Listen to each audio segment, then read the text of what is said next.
Okay, I will solve the exercise that is in the page 709, exercise 1.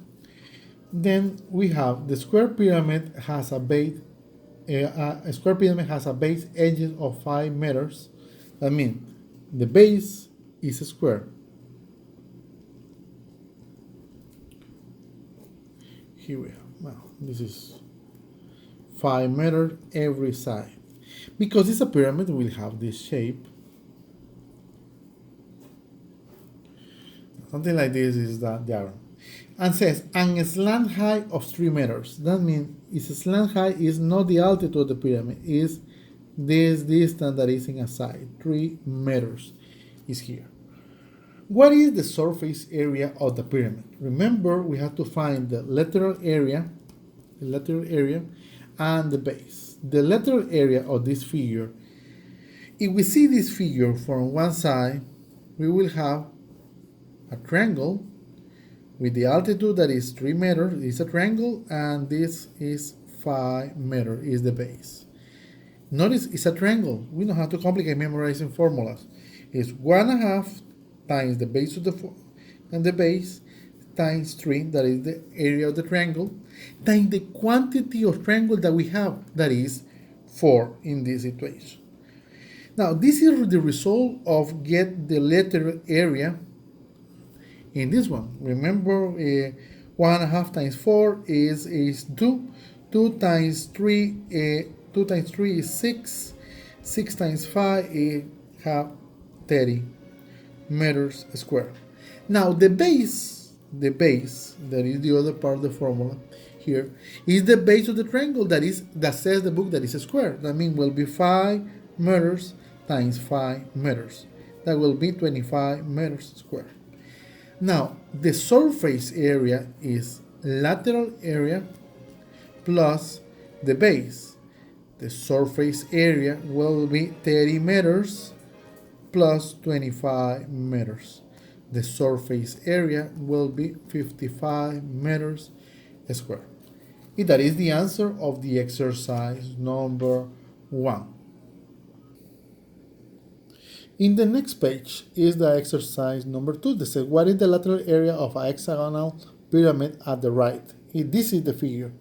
Notice that we have the base edge here, we have the altitude, the height, that is 42, and we have the distance from the center to the side of the base, that is 18 square root 3. This is the diagram that we will use for. Now, as you see in the diagram, we are looking for the lateral area. We are not looking for the surface area, the lateral area. Now, if we see the diagram from one side, for the pyramid from one side, we only have 36 foot in this part of the base. We need this thing, that is the slant height.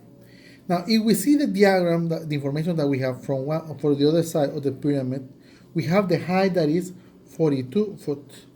And we have the distance from one side, that is 18 square root 3. We are looking for this, that is the slant height. How we find this one, this L, using the Pythagorean theorem. L to the second power will be 42 to the second power plus 18 square root 3 to the second power. Remember, this is the same that has a square root of 42 to the second power plus 18 to the second power. I'm not writing 18, but I will make this step here to be clear. Both are to the second power. That means a square root of 3 to the second power will be only 3. Now we may use the calculator, second power here, to find every value. Now we will write 42 to the second power plus 18 to the second power times 3.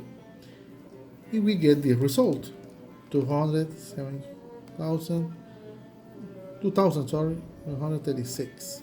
Now the square root of this result is 52.30.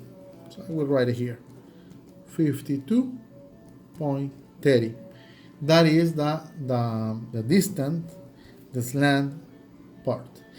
Now, if we want to to find the area of this triangle that we're looking for in this part, it will be the area of this triangle that is here. The area of this triangle will be 1.5 times 36, that is the base, times 52.30, that is the height of this triangle.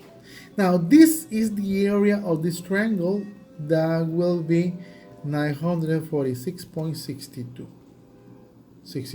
foot to the second power. Now here we have another situation. How many triangles we have in an hexagonal pyramid? We have 6 of those. Now mean that lateral area will be the area of the triangles times 6. In this situation will be 946.62 multiplied times 6. The final result will be 946.62 multiplied times 6. We get 5,679.72 foot square. That is the answer of the exercise number 2. Now I will solve the exercise number 3 in the page 711. Now this word problem here has the particular that is a cone, and says the radius of the base of the cone is 16 meters. Here we have 16 meters is the base of the cone, that is a circle always, and its slant height is 28 meters. I mean, this is the cone, and we have this distance that is 28 meters, that is the slant height. What is the surface area in terms of pi? Now, here we have to be clear that we have to find the lateral area of that one. That is a formula for that. That is pi times the radius times the slant height. In this situation will be pi times 16 times 28. Now, what is the base? That is the other part of the surface area. The base is a circle. That means the formula always will be the formula of the circle. In this situation will be pi times 16 to the second power. Now remember, we are making this, the answer has to be in terms of pi. Let's make the substitution here. Surface area is the lateral area plus the base. That means will be a pi times 16 times 28 plus pi times 16 to the second power in this one. The result in this part is 448 pi. We don't multiply pi because we want it in terms of pi. And 16 to the second power is 256 pi. Now we only have to add this to get the result. It will be 704 pi. Now the exercise that you have to solve for this in this section is exercise number 9 in the page 713. Number 9, number 11, number 13, 17, 19, and 21. All those are all. You may check your answer in the book to see what you have. Please read the instructions. Sometimes it says find the lateral area, is not find all the surface area in that one. Okay? My recommendation is by your own way. Solve the word problem number 15. Only advice.